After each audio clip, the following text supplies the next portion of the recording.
Hello मेरे प्यारे दोस्तों, आपका अपने यूट्यूब चैनल पढ़ करो ऑनलाइन ऑल सब्जेक्ट में एक बार फिर से स्वागत है। आज हम आपको मैथ का जो वायरल ये पेपर है, मैथ का वायरल पेपर आपको 21 तारीख का ऐसा ही पेपर मिलेगा। जो आपका 21 तारीख का पेपर है क्लास टेंथ का ये जो पेपर है 21 तारीख 21 फरवरी को आपका हाई स्कूल का है मैथ का पेपर। तो आप लोग को ऐसा ही पेपर, यही पेपर हो सकता, नहीं तो ऐसा ही पेपर मिलेगा। और इसमें से आपके 70 नंबर में से कम 50 से 60 नंबर के कुछ प्रश्न फंस जाएंगे। अगर आप लोग ये पूरा वीडियो देख लेते तो आपके 50 से 60 नंबर पक्के हो जाएंगे। तो आप लोग वीडियो में अंत तक बने रहिए 50 से 60 नंबर पक्के करने के लिए। और जो हमारे दोस्त अभी तक कुछ भी नहीं पढ़े तो ये वीडियो देख कर जाएँ, उनके 50 से 60 नंबर पक्के हैं, ये हमारी गारंटी है। तो ये देखिए आप लोग, ये 2022-23 का है और क्लास 10 हाई स्कूल और विषय गणित। और ये पूर्णांक 70 मिनट, ये 17 पूर्णांक जो है 70 नंबर का है और समय 3 घंटा 15 मिनट का है। तो यहाँ पर आपके कुछ निर्देश भी दिए गए। प्रारंभ के 15 मिनट जो हमारे प्यारे दोस्तों को उनको प्रश्न पत्र पढ़ने के लिए निर्धारित और सामान्य निर्देश जो आप लोगों ने क्लास 10th का जो पेपर हिंदी का पेपर दिया है तो उसमें जैसे कि निर्देश थे सारे वैसे ही निर्देश हैं। हम आपको फिर भी यहाँ से आपको निर्देश हम बता दें। पहला निर्देश, सभी प्रश्न अनिवार्य आपको करना और प्रश्न पत्र 2 खंड में विभाजित है। खंड आ में 20 अंक के बहुविकल्पीय प्रश्न हैं और जिनके लिए आपको OMR शीट पर देना है। उसके बाद है OMR शीट पर उत्तर अंकित किए जाने के पश्चात उसे काटे नहीं, आपको काटना नहीं, इरेजर व्हाइटनर रात का प्रयोग भी नहीं करना। दूसरा खंड बा में 50 अंक के वर्णनात्मक प्रश्न है। इस खंड में कुल 5 प्रश्न हैं। ओके, प्रत्येक प्रश्न में प्रारंभ स्पष्टता लिखा गया है कि इसके कितने खंड करने, जो आपके जो प्रश्न है उसमें आपको कितने प्रश्न करने हैं और प्रश्नों के अंकित जो अंक है उनके सम्मुख अंकित है। जैसे हम ये देखिए यहाँ पर, ये देखिए 1 नंबर का तो ये प्रश्न है। और उसके बाद आखिरी प्रथम प्रश्न से आरंभ कीजिए और अंत तक करते जाइए, उस पर समय नष्ट मत कीजिए। जो आपको नहीं आता उस पर समय नष्ट मत कीजिए। उसके बाद यहाँ से अब आया खंड खंड यहाँ से आपका आ गया है। तो यहाँ से आपके बहुविकल्पीय प्रश्न है तो हम आपको बहुविकल्पीय पूरे बताएंगे। एक परिमेय संख्या का दशमलव प्रसाद सदैव होता है तो ये आपका हो जाएगा, ये अशांत होता है। उसके बाद अगला है, एक शून्यंतर परिमेय संख्या और एक अपरिमेय संख्या का गुणनफल होता है, पर गुणनफल होता है सदैव अपरिमेय संख्या, ये होता है। रेखा x बराबर 0 और 2x + 3y = 12 का प्रच्छेद बिंदु कितना है? बिंदु है तो यहाँ से कितना बिंदु हो जाएगा, यहाँ से आपका हो जाएगा 0,4 और यहाँ से हो जाएगा वह बड़ी संख्या जिससे 70 और 125 को विभाजित करने पर क्रमशः शेषफल 5 और 8 प्राप्त होता है। तो ये आपका हो जाएगा 13। उसके बाद है समीकरण 2x + ay = 1 तथा 3x - 5y = 7 का कोई भी हल नहीं है होगा यदि a का मान है। तो a का मान यहाँ से आ जाएगा। आप लोग हमें कमेंट करके बताएंगे कि a का मान यहाँ से कैसे आप लोग निकालेंगे, ये आपके लिए होमवर्क है। उसके बाद है द्विघात समीकरण 2x² - 4x + 3 = 0 के बारे में निम्न कथनों पर विचार कीजिए। तो आपके यहाँ से कथनों पर विचार करना है। हम आपको बता दें, इसमें से आपका जो होगा, दिए गए समीकरण का वितरण 0 से कम है, समीकरण के कई मूल वास्तविक नहीं है। तो ये आपका हो जाएगा यहाँ से, ये आपका 6 नंबर है। तो यहाँ से आपका पहला और दूसरा सही है जो हमने अभी आपको बताए। उसके बाद है A व B C एक आयत है जिसके 3 शीर्ष A 0,3 0,3 और B 5,0 है। इसका विकर्ण होगा। इसका विकर्ण आप लोग हमें कमेंट करके बताएंगे, क्योंकि हम आप चाहते कि आप लोग कुछ मेहनत करें, ऐसे ही ना पा जाए। उसके बाद है यदि समीकरण x² + k x - 5/4 = 0 का एक मूल 1/2 है तो k का मान होगा। तो यहाँ से k का मान कितना हो जाएगा, यहाँ से k का मान हो जाएगा 1/3। उसके बाद अगला है, दो समरूप त्रिभुज होते हैं। दो त्रिभुज समरूप कब होते हैं? तो ये हम आपको बता दें, यदि उनकी संगत कोण बराबर हो, उनकी संगत भुजाएं एक अनुपात में हो। जैसे ये त्रिभुज है, इनके ये सारे कोण बराबर हो और इनकी जो ये भुजाएं ये भी बराबर हो। तो इनमें से आपका हो जाएगा उपयुक्त दोनों, ये उपयुक्त दोनों आपका ऑप्शन यहाँ से सही हो जाएगा। उसके बाद अगला है, यदि एक समकोण त्रिभुज ABC में कोण C बराबर 90, ए बराबर AC बराबर 3 सेंटीमीटर और BC 4 सेंटीमीटर, तो बिंदु C से जाने वाली माध्यिका की माप। तो यहाँ से माध्यिका की माप या ये आप हमें कमेंट करके बताएंगे। उसके बाद अगला प्रश्न है, दो समरूप त्रिभुजों की भुजाएं 4:9 के अनुपात में है, इन त्रिभुजों के क्षेत्रफलों का अनुपात होगा। यहाँ से आपको हो जाएगा 2:3। उसके बाद है, यदि 4 tan थीटा इक्वल टू 3, तो 4 sin theta minus cos theta upon 4 sin theta plus cos theta बराबर है। तो ये आप यहाँ से हल करके कर लेंगे, इसको इसके नीचे ले आएंगे और इससे आप लोग यहाँ से मान निकाल लेंगे। लेकिन हम आपको इसका आंसर बता दें तो आप लोग हल करने में आसानी होगी। इसका आंसर आएगा 1/3। उसके बाद यहाँ से हो जाएगा sin 75 अपॉन कॉस 15 का मान है, तो यहाँ से ये आपका हो जाएगा 1 से कम होगा यहाँ से। उसके बाद अगला प्रश्न है, यदि एक वृत्त का परिमाप वर्ग के परिमाप के बराबर हो तो उनके क्षेत्रफलों का अनुपात होगा 14:11। उसके बाद अगला है, दो गोलों के आयतनों का अनुपात 64:27, उनके पृष्ठीय क्षेत्रफल का अनुपात होगा, तो उनका हो जाएगा 4:3। उसके बाद अगला है, 1 से 10 तक की धनात्मक विषम संख्याओं का समांतर माध्य होगा, तो यहाँ से आपका आ जाएगा समांतर माध्य 5 होगा। उसके बाद है, माध्यिका को आलेखीय विधि द्वारा निम्न में से किसे प्राप्त किया जाता है?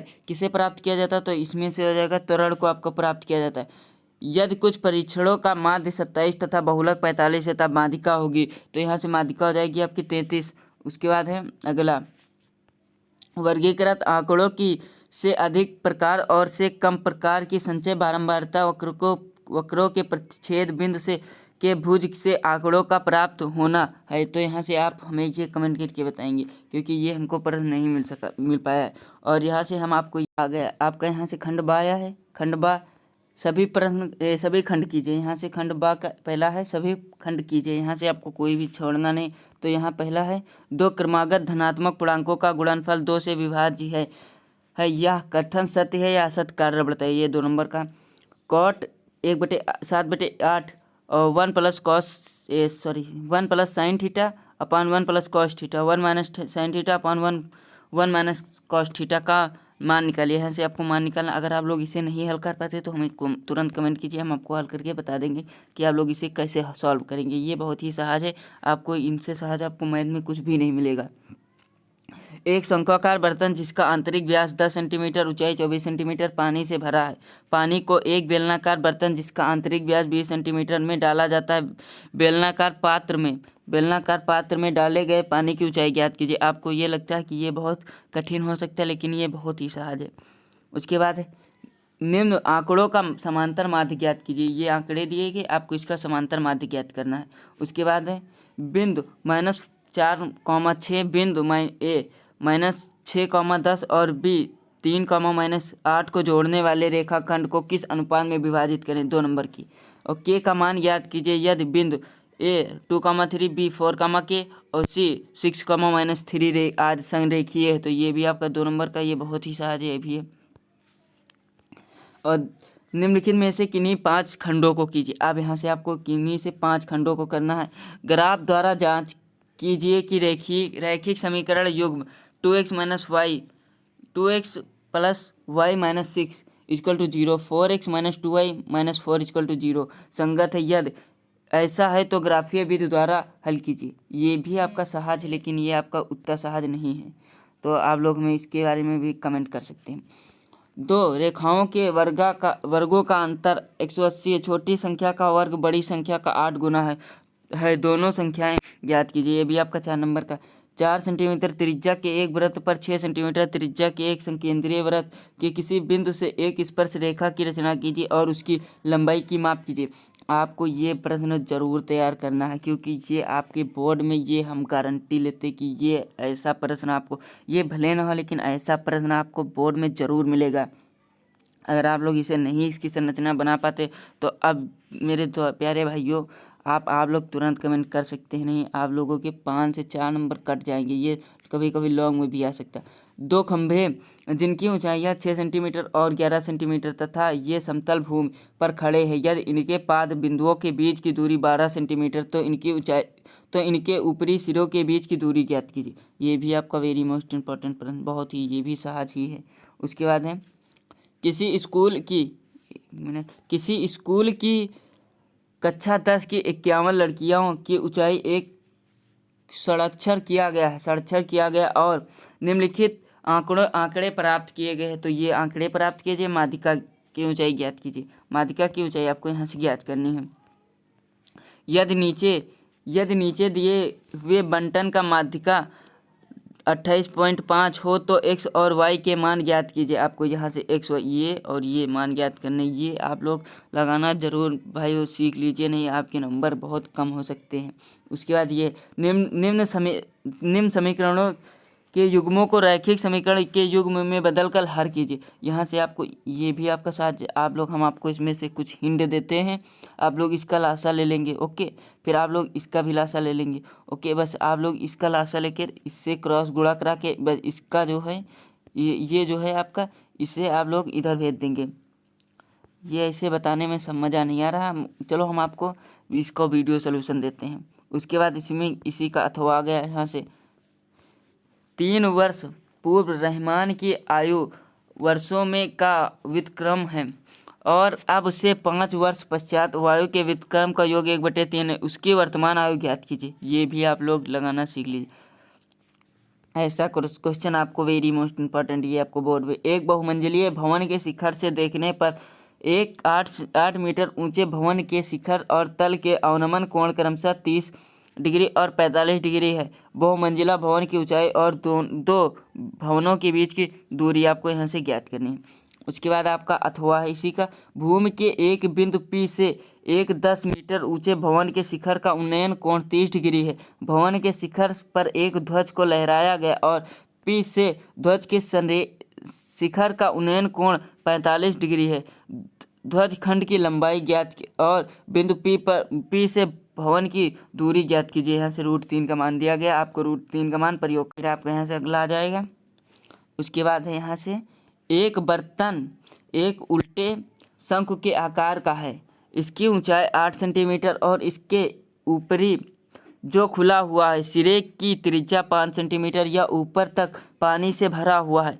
जब इस बर्तन में शीशे की कुछ गोलियां जिसमें प्रत्येक 0.5 सेंटीमीटर वाला एक गोला है डाली जाती है तो इसमें से भरे हुए पानी का 1/4 भाग बाहर निकल जाता है। बर्तन में डाली गई गोलियों की संख्या ज्ञात कीजिए। ये आपका प्रश्न जो है ये कठिन है, हमें कमेंट कर देंगे तो हम आपको ये भी बता देंगे, आपके पास मक्खन की तरह हो जाएगा। फिर इसी का हुआ है एक गोलाकार कांच के बर्तन की एक बेलन के आकार की गर्दन है जिसकी लंबाई 8 सेंटीमीटर और व्यास 2 सेंटीमीटर, जबकि गोलाकार भाग का व्यास 8.5 सेंटीमीटर। इसमें भरे जा सकने वाले पानी की मात्रा माप कर एक बच्चे ने यह ज्ञात किया कि इस बर्तन का आयतन 345 वर्ग सेंटीमीटर है। जांच कीजिए कि उस लड़के का उत्तर सही है या नहीं, मानते हुए कि उपयुक्त मान आंतरिक भाग मान है और यहाँ से पाई का मान दिया गया। तो आपका इतना ही ऐसा ही पेपर आपको बोर्ड में मिलेगा। तो आप लोग हमें कमेंट करके बताएं कि आप लोगों ने इस 70 नंबर में से 70 में से आप लोग कितना यहाँ से हल कर पाते हैं, और जो नहीं हल कर पाते प्रश्न नंबर में कमेंट कर दीजिए तो हम आपको फुल सॉल्यूशन दे देंगे। तब तक के लिए धन्यवाद। हम लोग अगले वीडियो में मिलते हैं।